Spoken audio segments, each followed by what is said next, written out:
Hey guys, it's Christmas Eve. I'm making dinner, but I just snuck out to get some footage in.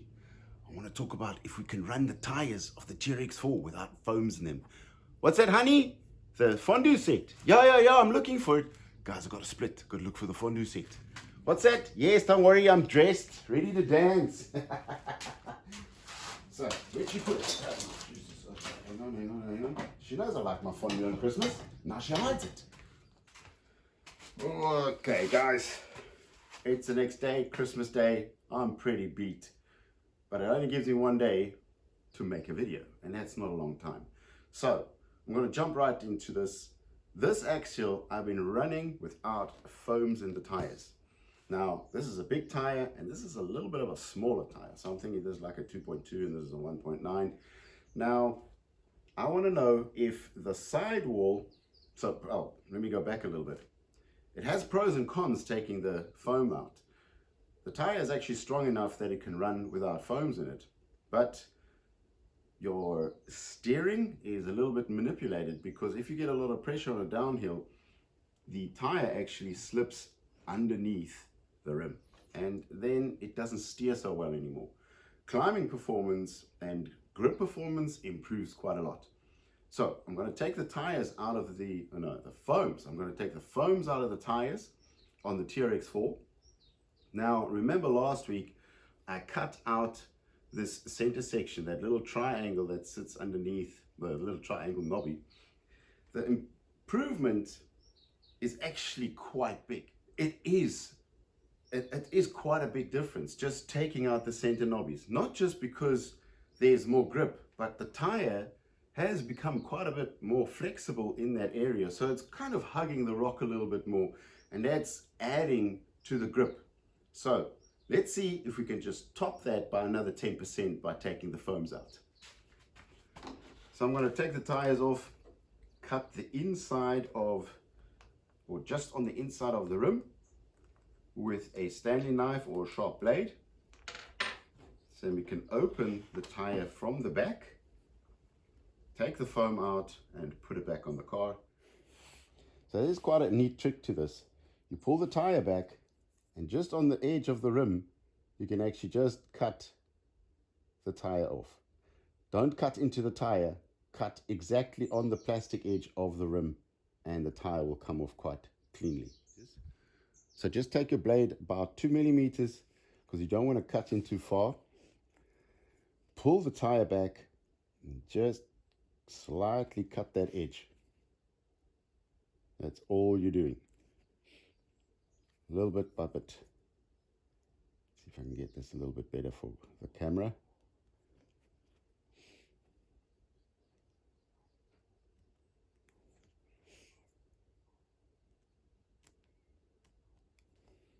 Once you've reached that point, you can already see that the tire is giving up.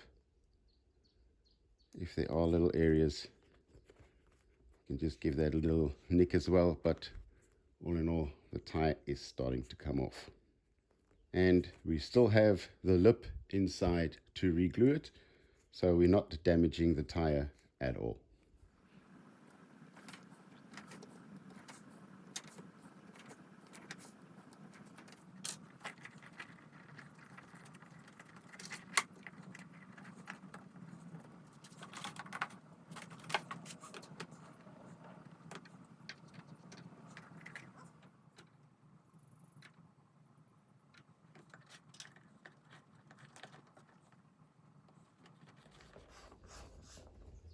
Make sure it's all tucked in there and the lip is in the right position.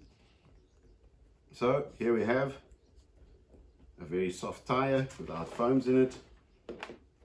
Let's put it back on the car. And as you can see, the car does stand without the foams. It's not like it's caving in or it's showing a flat tire. So just to show the difference, that still has its foam in it. So it actually holds up quite well. So after I've done the other three, we're going to take it out on the trail and see if the car can still steer properly and how it improves the grip. So I'm just going to do it like this, glue them back on, run them without foams, and see if it's worth your while. That's why I'm doing this.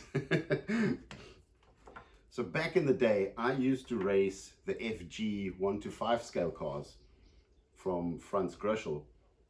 We had a little racing team and we would glue tires all the time. There were about 60 different tire mixtures to choose from, and we would literally be on the track. We would stay a whole weekend racing on the track and we would glue tires. So to some of you this might seem a bit over the top, but seeing that I have probably glued about 1,000 tires in my life and taken them off the rim when the slicks were done on the racing cars, when the slicks were done, we would use the same rim but change the tires. So for me this is quite a normal procedure once you've been in a racing team, let's say. So I've done this now. It's taken me about 5 minutes to take the foams out and re-glue the tires onto the rims. So now let's take this onto the trail. And yeah, you're probably right.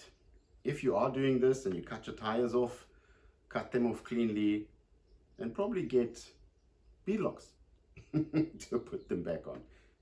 So this is actually the second time I have cut the tires. The first time I cut the tires is when I weighted the rims. So here you can see the front is a little bit heavier because the car is balanced in such a way that there's more weight in the front of the car. That's why I have a bit of a bigger footprint than the rear. But let's go out on the trail and see if we have grip, more grip, and most importantly, do we still have the efficiency of the steering?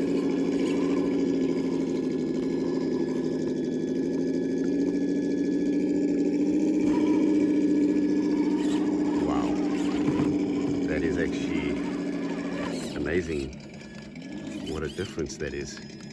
Now the tire does seem to cave in, but it does give a much bigger footprint.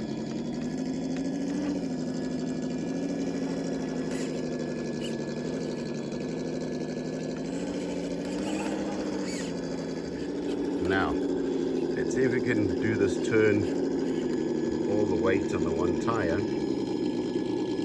Let's see how much different it is. I'm hooked up on the back.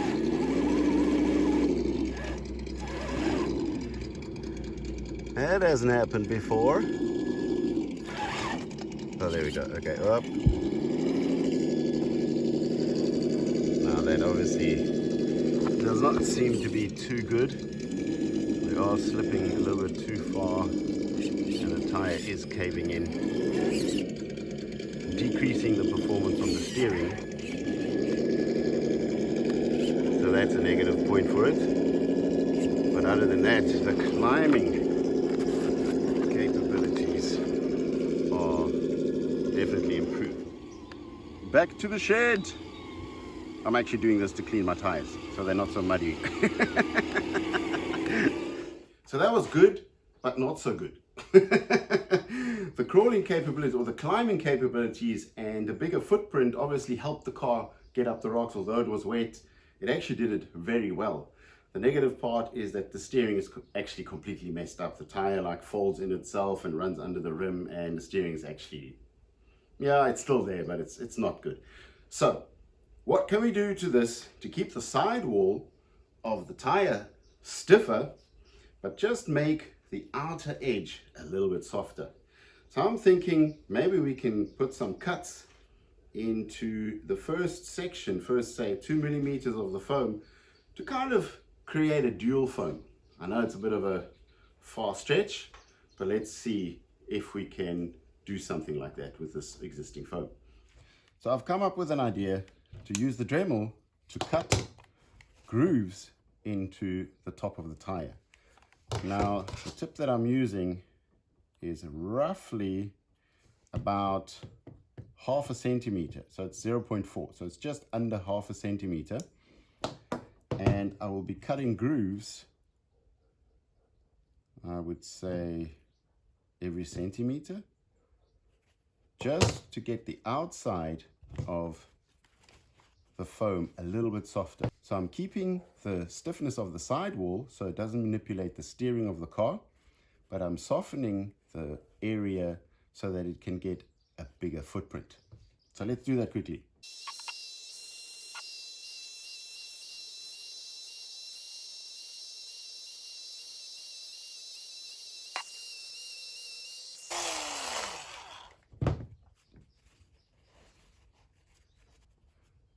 So I do feel the center section, or the first 2/3 of the foam, are a little bit stiffer, and this outer bit moves around so that it's a little bit softer, enabling a bigger footprint and keeping the sidewall of the tire stiffer so that it doesn't manipulate our steering.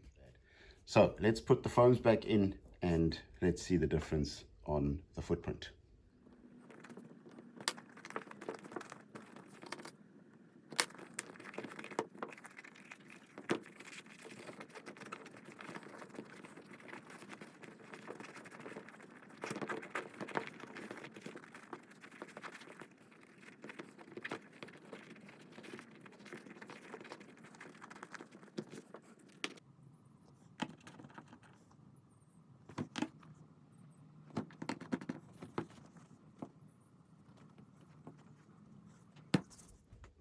All done, let's roll.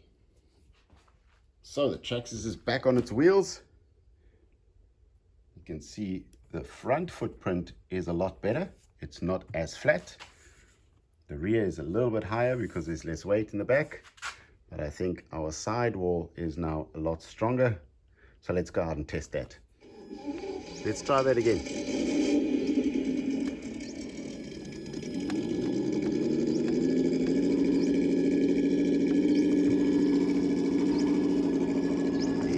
Does it?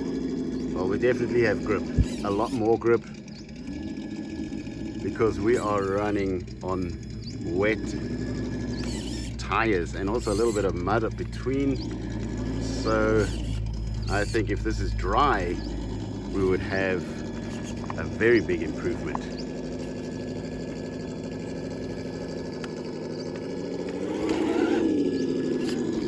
Very nice. Even the drop is keeping the tire stiff so that the car is not at such a steep angle that it could roll over, whereby without the foams in it the car would roll over. Let's see if we can slowly dig ourselves out of this situation. There we go. No slip at all. That was almost perfect. Let's get around that little tree. Don't want to get too far off the back on that rock. Whoa, keep it grip, perfect. And away we go. Even in the mud, the car is finding grip. Up on the axle there. Hardly any slip. So that is obviously not just the foams, that is also taking that little triangle off the center ridge.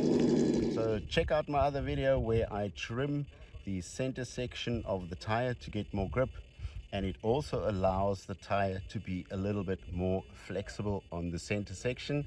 Now, with making the foams a little bit softer on the first third or first quarter, giving us a little bit of a bigger footprint and definitely improving the grip on the tires.